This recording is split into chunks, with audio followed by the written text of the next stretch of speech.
ñi mujj juddu ci jamono ñépp ay fecckat lañu déglu leen tuuti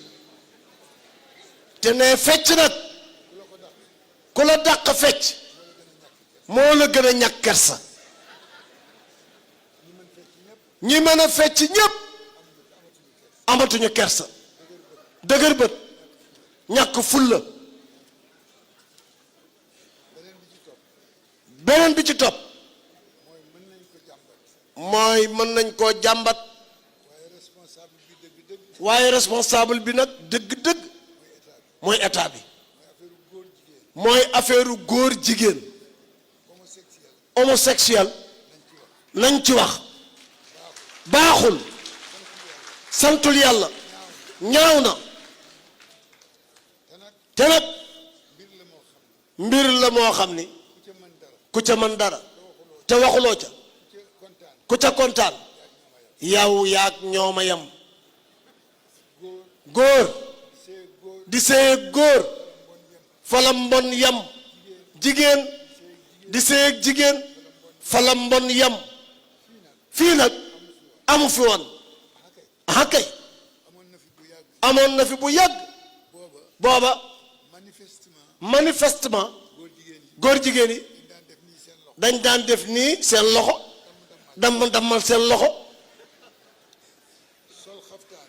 déggu leen tuuti sol xaftaan fant xaftaan ba sol caaye ju yem ci wóom ji ñu xam leen ñoom ca loola booba jamono nag diggante Ndar ak Ndakaaru am nañ fa baat di invitente bu ñëwee Ndar mu mel na tuq su bun nag ñu lettu puudaru aniilu di daagu ci mbedd yi bu ñu demee Ndakaaru it noonu rek ne déglu leen tuuti mas naa gis ne moom góor jigéen bu dee nit ñi ni duñ ko suul di ko sànni xeer nag ba mu dee foofu moom mii ñoo janoo booba fii ci Gueule Tapée ñu koy sànni doj ba bët yi génn nit ñépp fa la ñu yendu góor jigéen nag sàkk délégation ñëw ni jox leen ñu yóbbu ko Faatiha ak saar yomb na ñu jullee ko yóbbu ko loolu góor jigéen yoo ko def wa tabaarakallahu léegi nag léegi kenn waxatul waxu jigéen kenn damatul sa loxo kenn fantatul waaye góor jigéen itam nit ñi toll ci réew mi kenn xamul nañ toll danañ ko dendale nag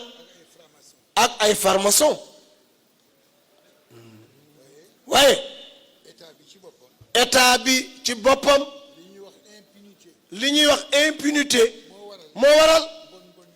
bon yu bare di am te kenn waxu ci dara kon ba tey ministre de l'intérieur lii xew ci biir réew mi